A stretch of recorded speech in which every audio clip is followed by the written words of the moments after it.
s'intéresse ce soir à la gestion de la période de la retraite, comment la passer loin de certains tracas, reportage à suivre dans ce journal. On parlera aussi de rhumatisme, ces maladies qui touchent les articulations.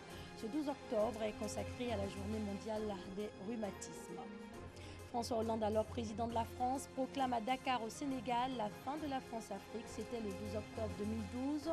Ce sera votre éphéméride. Bonsoir à tous, vous êtes sur RTI 2. Bienvenue dans ce journal.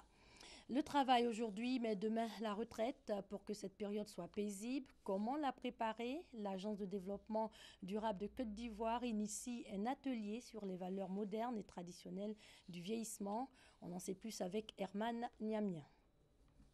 La retraite. Cette étape de la vie sociale d'un travailleur n'est pas toujours vue d'un bon œil par bon nombre de travailleurs.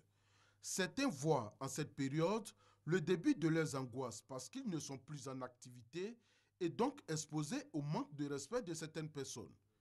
Un avis qui n'est pas partagé par Michel Koudia, qui voit plutôt en cette période l'occasion de faire beaucoup de choses. Nous considérons que la période de la retraite nous donne l'occasion d'entreprendre des choses que nous aurions voulu entreprendre pendant que nous étions en activité, mais dont nous n'avons pas eu le temps. Donc moi, pour ce qui me concerne, je m'intéresse à l'écriture. Aller à la retraite, ce n'est pas une fin en soi. Ce n'est pas traverser le village pour aller au cimetière. D'abord, c'est une grâce. Beaucoup de personnes ont peur de la retraite parce qu'elles l'ont mal préparée, souligne Michel Koudia. Cet atelier, initié par l'Agence de développement durable de Côte d'Ivoire ADCI, vise donc à donner les rudiments nécessaires aux populations afin de leur permettre de vivre heureuses cette période. Les gens n'acceptent pas parce qu'ils n'ont pas planifié, pas préparé. Et quand la retraite active, c'est la déchéance. On considère la retraite comme la mort. Préparer une retraite, c'est toute une vie à la limite parce que nous sommes tous soumis au vieillissement. Et donc, il faut apprendre à s'adapter à des situations nouvelles qui obligent à réorganiser un peu ses ressources, ses valeurs et son rôle. Mais ces passages ne s'improvisent pas et il faut apprendre justement à gérer les pertes et les ressources, les gains. Cet atelier qui a eu pour thème les valeurs modernes et traditionnelles du vieillissement, comment les préparer et conforter pour une retraite épanouie, a duré 3 jours. L'ADCI entend multiplier ce genre de rencontres afin de permettre aux travailleurs d'attendre sereinement la retraite. La retraite, pas facile lorsqu'on est sujet au rhumatisme, ces maladies qui touchent les articulations et qui nécessitent souvent l'arrêt temporaire d'activité. En Côte d'Ivoire, par an, près de 10 000 personnes consultent pour cette affection. Ce 12 octobre est consacré à la Journée internationale des rhumatismes. Grâce Kando. Ressenti des douleurs récurrentes aux pieds, aux reins, au dos, à la main ou encore des inflammations sur des parties du corps peuvent être des signes de rhumatisme. Des affections chroniques qui s'attaquent aux muscles, aux ligaments et aux articulations. Cette pathologie a multiples formes, parmi elles l'arthrose appelée usure de l'articulation et les rhumatismes inflammatoires chroniques qui sont les plus handicapants. Ces affections peuvent subvenir à tout âge et n'est pas forcément liée à la vieillesse. Néanmoins, le rhumatisme affecte un adulte sur 4 et les personnes obèses. Elle constitue la première cause de handicap après 40 ans. Les conséquences provoquées par ce mal sont désastreuses et nombreuses, notamment le handicap à vie et la mort. Le coût de la prise en charge étant élevé, la prévention demeure la méthode la plus efficace pour lutter contre cette maladie. Pour y arriver, la pratique des activités sportives et la lutte contre l'excès du poids est conseillée.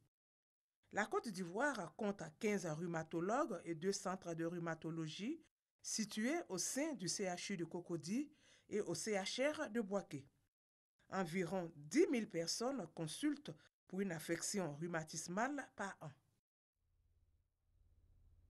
Le consortium plaidoyer communal, une plateforme d'ONG mène un projet de plaidoyer auprès des élus locaux. Objectif, la prise en compte des besoins spécifiques en matière de santé, de la reproduction et du planning familial chez les adolescents et les jeunes. Honorine Anigori. En milieu scolaire, plus de 4000 cas de grossesse précoce ont été enregistrés de 2016 à 2017 en Côte d'Ivoire chez les filles à partir de 9 ans, selon les statistiques scolaires de Poche. La prévalence du VIH chez les jeunes de 15 à 24 ans était de 1,3% avec un taux de 2,2% chez les filles et 0,3% chez les garçons. Aussi, sur les 22 671 301 habitants que compte la Côte d'Ivoire, 78% de jeunes de moins de 35 ans représentent la population. On constate également que 46% des femmes en âge de procréer ont entre 15 et 19 ans. Force est de constater que les jeunes sont sexuellement actifs de plus en plus tôt.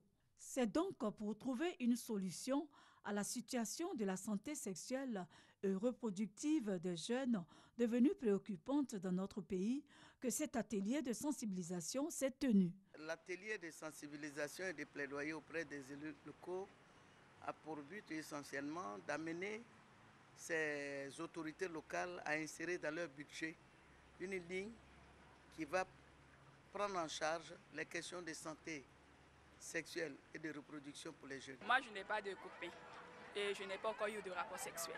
Donc, je conseille à mes frères et sœurs qui ont des rapports sexuels de se protéger. Aujourd'hui, on constate que les jeunes, déjà à l'âge de 12 ans, 13 ans, ils commencent déjà à être actifs sexuellement. Et si rien n'est fait en termes de planification, si rien n'est fait en termes d'information et de sensibilisation, on ne pourra pas profiter pleinement de cette dividende démographique. C'est pourquoi il est important aujourd'hui qu'en synergie, les organisations de jeunesse, les ONG qui œuvrent dans le domaine, se mettent ensemble pour parler aux jeunes. Des activités sont menées au sein des communes pour préserver la santé sexuelle et reproductive des jeunes.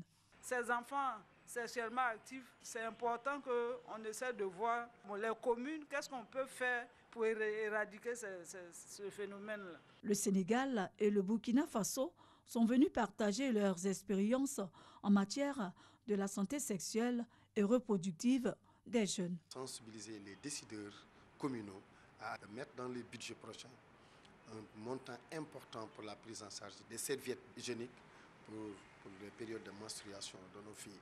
Pour la planification familiale, nous organisons chaque année 4 séances de journée de consultation gratuite.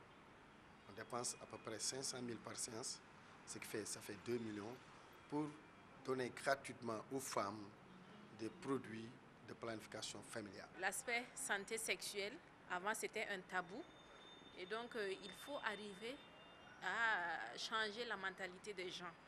Surtout nous qui sommes au niveau local, il faut approcher les coutumiers, les leaders religieux, afin que le message puisse passer, qu'on puisse mettre la santé de la femme et de l'enfant au centre des discussions. Ce projet pilote est mis en œuvre dans 3 communes du district d'Abidjan. Il s'agit de Cocody, Treichville et Yopougon. On poursuit en images. Les accords de coopération entre le Japon et la Côte d'Ivoire prennent forme et la RTI en bénéficie déjà. La radiodiffusion télévision ivoirienne vient de recevoir un lot de matériel. L'entreprise pourra ainsi améliorer ses infrastructures techniques et surtout réaliser son projet de déploiement des stations et directions techniques à travers le pays. Washington quitte les rangs de l'Organisation des Nations Unies pour l'éducation, la science et la culture. Le département d'État américain se dit inquiet des partis pris anti-israéliens persistants. Peu après, Israël a emboîté le pas aux États-Unis et s'est également retiré de l'UNESCO. Dans une capitale irakienne abîmée par des années de violences meurtrières, chiens et chats sont loin d'être une priorité. À Bagdad, les animaux des rues peuvent compter sur un nouvel ami fidèle, les réseaux sociaux. Dans cette animalerie de Bagdad, Hassan vient rendre visite à des chiens et chats en mal d'amour. Avec une amie, elle a lancé un projet pour sauver les animaux vulnérables dans les rues de la capitale irakienne. L'étudiante de 22 ans dit avoir décidé d'agir après avoir vu certains d'entre eux victimes d'abus, d'autres même empoisonnés ou tués. Beaucoup de gens achètent des animaux domestiques à des prix exorbitants.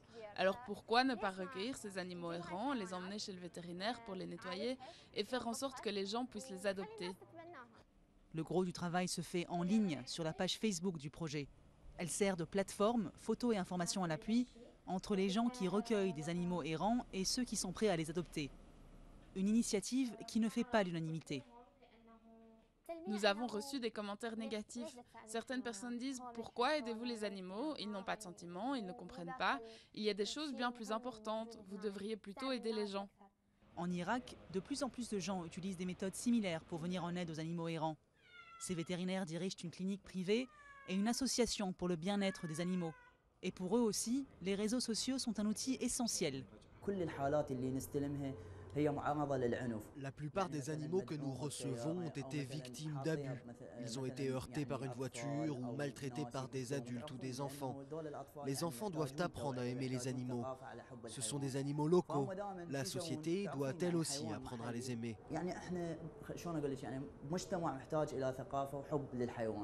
Le projet lancé par Hassan et son ami a déjà permis à 25 animaux de se faire adopter. Majnouna, 11 mois, en fait partie. Amputée d'une partie de sa jambe après avoir été heurtée par une voiture, elle vient d'être recueillie par Marina, qui dit en être tombée amoureuse au premier regard. Je pense qu'on est faites l'une pour l'autre et j'adore le sentiment de responsabilité. J'aime pouvoir donner tout ce que je peux à n'importe quelle créature. Le moment où je change le pansement et constate que la plaie a guéri, ce moment vaut tous les efforts que j'ai investis tout au long de la journée. Majnouna, qui veut dire folle en arabe, devrait bientôt recevoir une prothèse qui lui permettra de mieux prendre ses marques dans son nouveau foyer. 12 octobre 2012, François Hollande est à la tribune du Parlement sénégalais. Le président français d'alors y proclame solennellement la fin de la France-Afrique. Il ouvre ainsi la porte des réformes sur la politique africaine de la France. 12 octobre 2012, c'est donc votre éphéméride avec Thomas Guissambi. Comme son prédécesseur Nicolas Sarkozy, qui s'était essayé avec un succès mitigé, François Hollande compte bien refermer la longue parenthèse des réseaux d'influence qui, depuis les années 1960, mêlent les politiques, affaires et affairisme dans les relations entre Paris et ses anciennes colonies africaines. Sans le dire, le président Hollande a pris aussi de contre-pied le discours de Dakar de son prédécesseur Nicolas Sarkozy, prononcé 5 ans plus tôt, qui, effectuant lui aussi sa première visite présidentielle en Afrique dans la capitale sénégalaise, avait outré ses hôtes en affirmant que le drame de l'Afrique était l'homme africain qui n'est pas entré dans l'histoire. A l'inverse, le chef de l'État a célébré une Afrique, berceau de l'humanité, mise en avant une histoire belle, rebelle, cruelle avec le Sénégal. Mais cette amitié, selon lui, doit supposer aussi des devoirs, au premier rang desquels la sincérité. Ainsi, nous devons tous nous dire sans ingérence, mais avec exigence. François Hollande a ainsi dressé la liste des valeurs que la France et l'Afrique doivent, selon lui, avoir en partage. Le respect des droits de l'homme, l'égalité devant la loi, la garantie de l'alternance, les droits des minorités, la liberté religieuse. François Hollande, très applaudi par les députés, a érigé la démocratie sénégalaise en exemple pour le reste de l'Afrique. Le président sénégalais Macky Sall a été élu face à Abdoulaye Wade, battu après 12 ans au pouvoir. Il avait lui-même battu en 2000 le président Abdou Diouf, successeur du premier président du Sénégal, devenu indépendant de la France en 1960, le poète Léopold Sédar Senghor. Lors d'une conférence de presse conjointe avec Macky Sall, M. Hollande avait déjà exprimé sa grande confiance dans le Sénégal et l'Afrique. Il devait encore commémorer vendredi en fin d'après-midi le souvenir des victimes de l'esclavage en visitant la maison des esclaves sur l'île de Gorée, au large de Dakar, aux côtés de sa compagne Valérie Trierweiler. Puis après un discours à la résidence de l'ambassade de France à la communauté française vivant au Sénégal, il devait quitter Dakar pour Kinshasa, où il assistera au sommet de la francophonie. Cette visite sera l'occasion pour François Hollande de mettre à l'épreuve du feu sa nouvelle politique africaine quand il s'entretiendra avec le président congolais Joseph Kabila. C'est la fin de cette édition. Bonne soirée sur les antennes de la RTI, la marque du service public.